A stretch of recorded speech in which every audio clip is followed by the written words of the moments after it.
Assalamualaikum warahmatullahi ta'ala wa barakatuh. Hello everyone, I hope all is well. And now, we will discuss the part 3 argument structure and phrase structure. Argument structure and phrase structures in linguistics plays a fundamental role in sentence meaning and interpretation.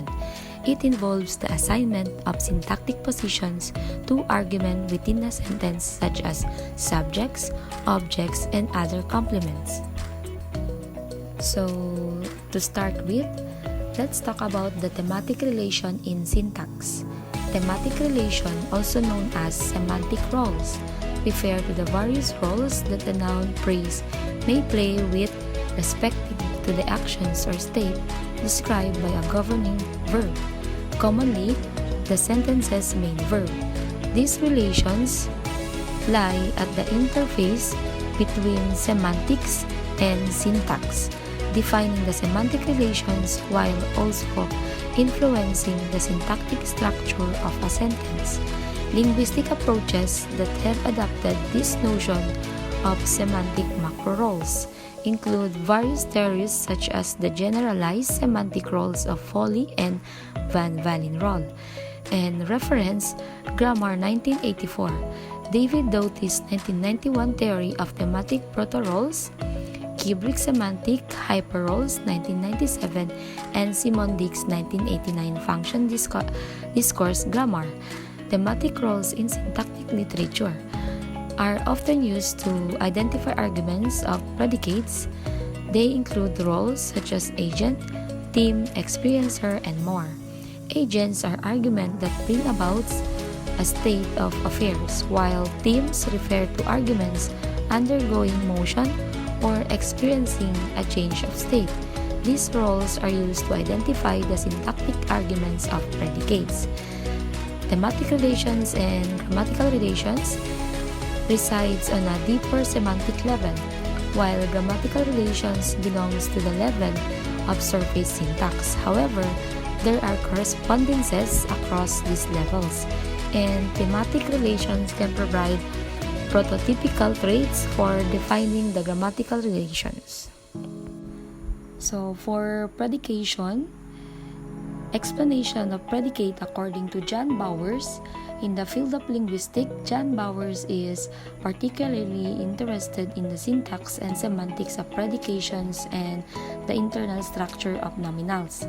His work delves into the analysis of predication, which is fundamental concepts in sentence structure and grammar.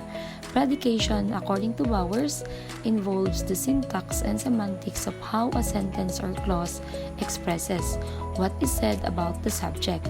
It encompasses the relationship between the subject and the predicate, where the predicate typically contains a verb and makes a statement about the subjects. Bowers' research has contributed to a deeper understanding of the structure and function of predication within linguistic theory. As you can see the illustration, there is a sentence. The kids may have started the game. So under the kids, the words the kids, it is under for argument of predicate. And the three words may have started is under for matrix predicate. And the last two words the game is under for argument of predicate. So according to Hiroyuki Uras, he also studied about the case under for argument structure and phrase structure. He focused on the analysis of case, particularly in the context of Japanese language. Ura's research delves into the intricate relationship between case and argument structure, exploring phenomena such as accusative-genitive conversion in Japanese and its implications for the agree-pace theory. His work sheds light on the role of case in shaping the structure of arguments and phrases within the language, providing valuable insight into the syntax and semantics of case, marking in Japanese and its impact on argument structure. Naoki Fukuis also contributed a work in the fields of linguistics, particularly in the area of phrase structure. He contributed significantly to the understanding of the structural organization of language. In his research, Fukui has proposed a theory of phrase structure that emphasizes the building of structure through a simple adjunction, operation, and characterized specifier solely by agreement.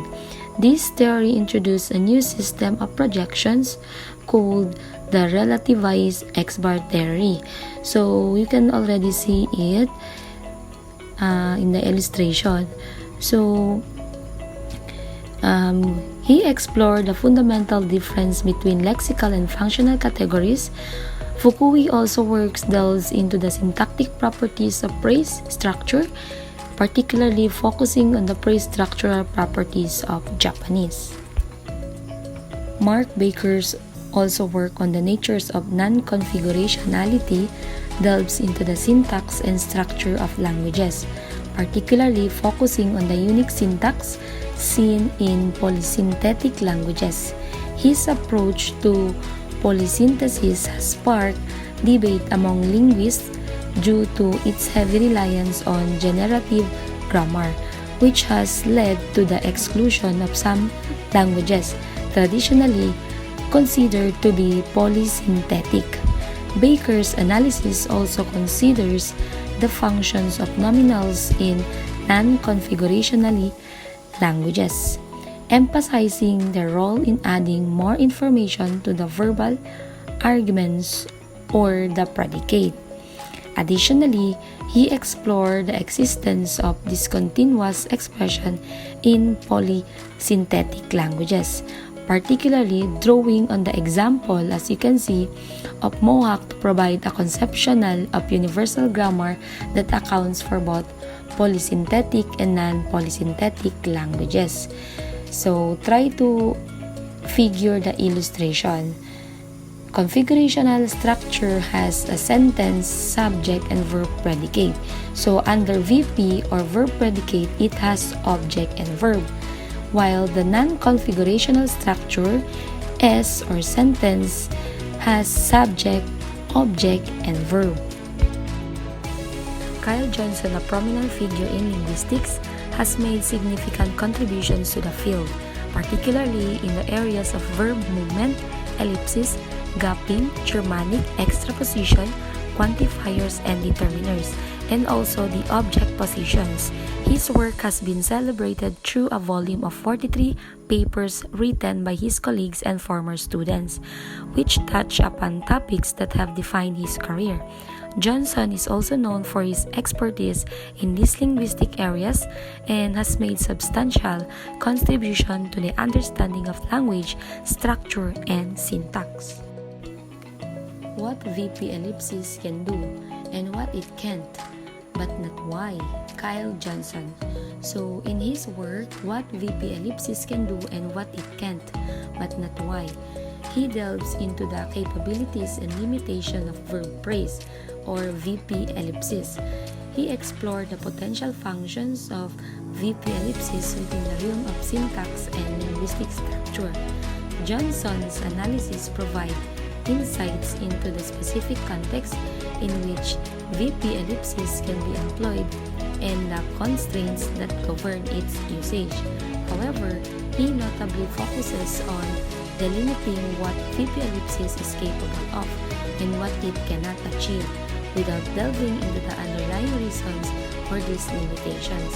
This work contributes to a deeper understanding of the syntax and semantics of VP ellipsis, shedding light on the potential application and the boundaries within which it operates.